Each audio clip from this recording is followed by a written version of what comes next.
last section on digestion, and this is a run through of chemical digestion. All right, so along the way I've introduced you to enzymes, and I have introduced you to the things that got broken down. We're going to take them area by area through the digestive system. This breakdown is called hydrolysis. When you take large molecules and you split them into smaller ones, you have to add water to break them down into smaller molecules. That's called hydrolysis. So, we're going to start with the carbs, and as we go through each of the nutrients, the three nutrients, mouth, all the way to the intestines, think about where is the breakdown reaction occurring, what enzymes are involved, what is your beginning substrate, that is, what does the enzyme work on, what is your end product at the end of the enzymatic breakdown. Okay, so remember the aim here is to break all carbs, polysaccharides, disaccharides, down to monosaccharides. Some carbs come into your mouth as monosaccharides, like fructose comes in your body in a lot of fruit, but probably most of it comes in the form of disacs and starches, things like that. The aim here is to get all monosaccharides at the end, which eventually will end up pretty much becoming glucose, which is available to the cells for cell respiration, which will be covered in the next chapter. Okay, so let's start with starches. Remember that there are only three places for food to get broken down with enzymes. A, mouth. B, stomach. C, small intestine. That is it. Now remember that pancreatic enzymes go into the small intestines, but the food is actually being broken down in small intestines. Okay, so here's a good example. Alright, so we're going to start out in the mouth, and we are going to break down starches. Here's a starch right up as a partial starch. They are hundreds of glucose molecules all attached together. In the mouth, your enzyme is salivary amylase. It only breaks down starches. It doesn't touch disaccharides. Remember that during the time it takes for the food to stay in your mouth, and maybe just a few seconds of getting into the stomach, the starches are broken down to like a dozen and a half sugar chains. They're called dextrins. Maybe a few maltose molecules. Maltose are 2 sugar molecules. Some of the carb breakdown continues into the stomach, but when it becomes too acidic in a very short time, carb digestion stops. Okay, now we go through the stomach, nothing happening. We get down into the small intestine, and remember that now pancreatic juice hits the small intestine before the brush border enzymes of the small intestine work. Remember, pancreatic enzymes work first. Okay, the main one is pancreatic amylase. It pretty much continues salivary amylase's job. It continuously breaks down those dextrins until you get just disaccharides. So you're getting bunches of maltose, lactose, sucrose. Now, remember that maltose is 2 glucoses. Lactose is galactose in glucose. And sucrose, which is another disaccharide, with table sugar, is glucose and fructose. Those are pancreatic enzymes. Now, they move on a little bit more, and now we're into that brush border lining the small intestine. And we have some enzymes called disaccaridases, and there are 3: lactase, sucrase, maltase. They break down the 3 disaccharides. Now remember, A lot of the sugar that goes in your mouth is a table sugar. A lot of foods have got table sugar in it, sucrose. That does not get broken down in the mouth because amylase does not do anything to disaccharides. So the only place where table sugar would get hit would be with sucrase disaccharide, DACE. And here's an example of a table sugar molecule, sucrose right there. Okay, so that's really about it on the carbs. Okay, now look at the picture. This is a picture out of your textbook. Go up here. So remember, nothing happening in the stomach. Here's your salivary amylase in the oral cavity. Here we are in the small intestine with pancreatic amylases doing breakdown. Then we get to the small intestine. Here's that brush border right there with the 3 disaccharide-ases. And now we're going to move the little molecules from the lumen of the intestine across through the simple columnar epithelium into the bloodstream. That's a blood vessel down there at the bottom. All right, how do these little monosaccharides move? Remember, all the monosaccharides are going to be glucose, fructose, or galactose. And as you can see, it's mainly facilitated diffusion.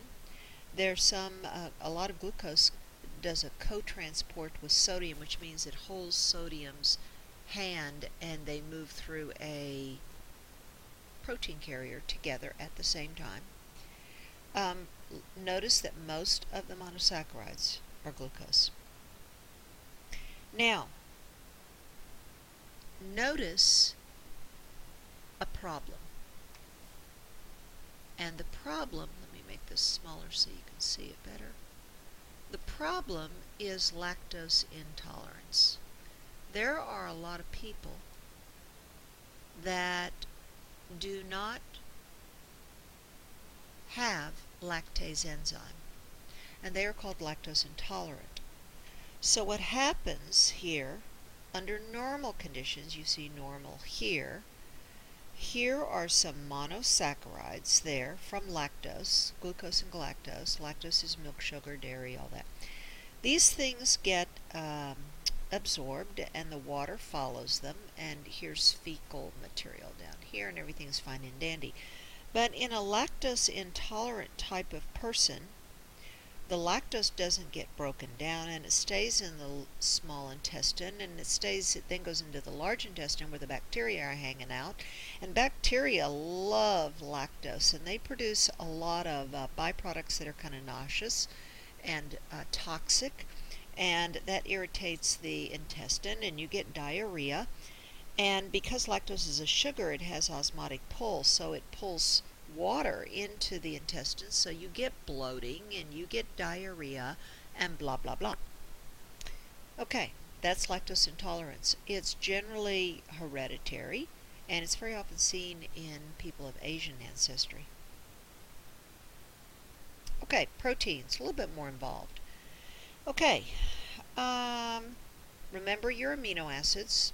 Up here at the top, here is a dipeptide right there. This is, tripeptide. Here is 1 amino acid, 2 amino acids, 3 amino acids. Let me erase that. And here is the peptide bond between the 3 amino acids. And over to the right, you can see that an enzyme is splitting it up into a couple of amino acids. Here's some single amino acids at the bottom. All right, nothing happening in the mouth. We get to the stomach. Renin and pepsin break these proteins down to polypeptides. Could be dozens of these amino acids in a chain. That happens in the stomach. We move further down. Pancreatic juice now gets dumped in the small intestine. This is happening in the small intestine, but they're coming from the pancreas. Remember enterokinase made by the small intestine. It activates trypsinogen, cutting off a side chain, making active trypsin. Active trypsin activates other trypsinogens. You get a bunch of active trypsin enzyme. Trypsin activates chymotrypsinogen, making it chymotrypsin active. There's another one called carboxypeptidase. It gets activated. And the job of all these guys is to break down these polypeptides that were the end breakdown product of the stomach, breaks them down into small peptides, like just a few, and maybe some single amino acids. Now, these guys move further down the small intestine, and now we hit the brush border enzyme, and it's peptidase. Actually, there's aminopeptidase and there's a dipeptidase. And these guys hit the dipeptides and split them off into individual amino acids.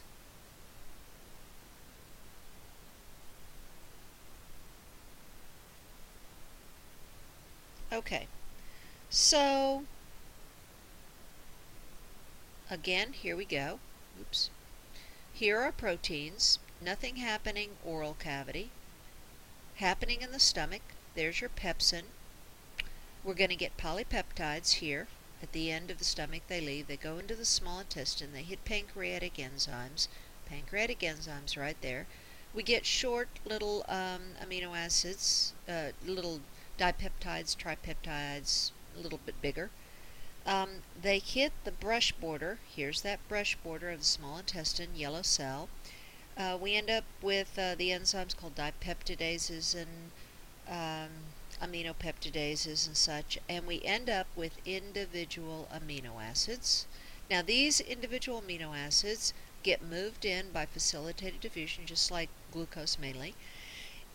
Also transported with sodium, just like glucose, and then move on into the blood vessel. We're in the blood now.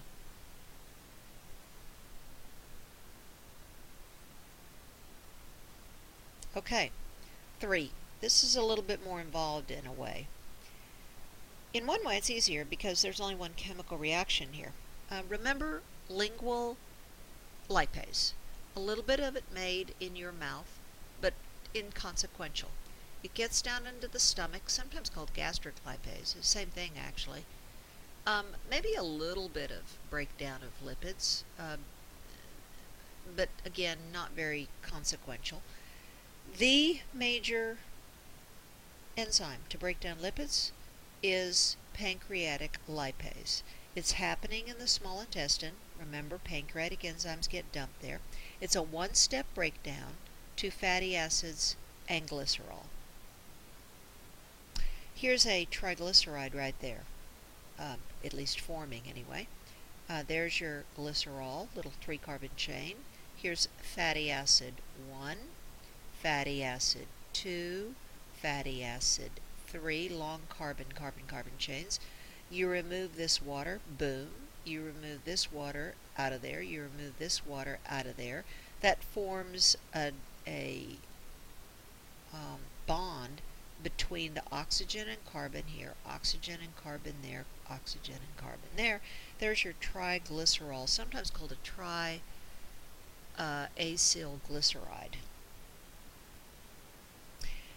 Okay, so this is what is getting split.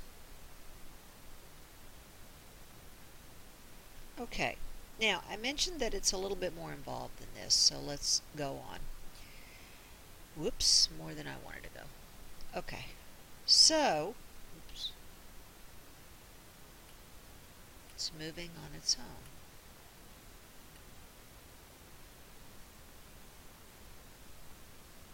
Okay, so now we are going to be going through the same process.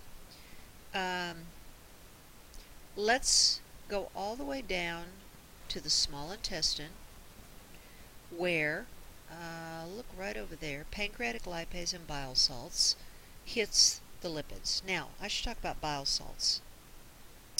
Look down here at this picture right there. Here's a big fat glob. You know fats tend to coalesce into big fat globs. This makes it very difficult for lipase to break it down. Lipase is only efficient at breaking down tiny fat globs. So what is going to happen is bile, which is in, remember it's come from the gallbladder, made in the liver, it gets oh, all mixed up with your chyme that's now in the intestine, and it coats, it acts as an emulsifier, and it breaks the big flat globs into smaller fat globs that you see here. And not only does it do that, it actually coats the fat globs. These are bile molecules on the outside around the fat globules. All right? And these are called micelles. Right there. Okay, the point here is we have these micelles right here. They're going to move through the small intestinal wall. The problem is they can't go directly through the cell membrane effectively unless they are coated with bile. If they're tiny little fatty acids, it's not a problem, but most fatty acids are fairly good size. So they have to be coated with bile to get through that cell membrane of the small intestinal wall. In other words, bile acts as a ferry, F-E-R-R-Y, to get the fatty acids in through the lumen wall of the small intestine. Now, these guys, these little fat molecules are inside of the simple columnar cells, and we now have to do something else with them. Remember, we had previously broken them up into individual fatty acids and glycerol. Well, we're going to stick them back together. We're going to strip the bile off. The little fatty acids and glycerol are going to recombine as triglycerides, and now they're going to get coated with a protein coat. I'm drawing a protein coat around them, and these now are called chylomicrons. They undergo exocytosis through the simple columnar cell membrane, and we now move into a lymphatic duct. Now, this is a lymphatic duct. Remember the lacteal. That's where we are moving them into. These guys are too large to get through the blood vessel wall, so they have to go an alternative method of transport. Okay, and cholesterol is just picked up by lipoprotein carriers. Okay, a little bit more involved. All right, so let's kind of go through all this stuff quickly. Water. Lots of water. We'll talk more about where it's coming from in a minute. Nutrients, almost all the water, almost all the ions absorbed in the small intestine. A little bit of absorption in the stomach, not very much. Alcohol, for example. Vitamins. We'll talk more about fat and water soluble in the next chapter. Mainly just by diffusion. The fat-soluble vitamins, A, D, E, and K, have to be absorbed with fats. They're moving along with fats. Ions, potassium, sodium, blah, blah, blah, move by diffusion, sometimes co-transport, active transport. Water, only osmosis. That's it.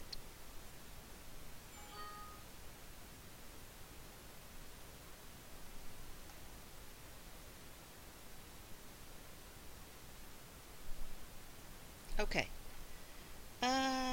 Right. Okay, so this is a picture out of your book. Just, it's not important to know all this, but it tells you different transport mechanisms. All right, so I mentioned how much water is produced. Look at where all the water is coming from. You take in a couple of liters of food and drink a day. You have a liter, liter and a half of saliva, liter and a half, 2 liters of gastric juice. Remember, 3.79 liters is a gallon. A liter of bile, 1 to 2 liters of pancreatic juice and intestinal juice. That's over 9 liters total. You're looking at 2.5 gallons or so of fluid. 8 liters is absorbed in the small intestine. That's leaving only about a liter left. And that ends up in the large intestine. And most of that 900 mils or 1,000 mils of water gets absorbed, leaving solidified feces with just a little bit of water so you can get it out of the body. So you can see you're only looking at about 100 to 200 mils of feces.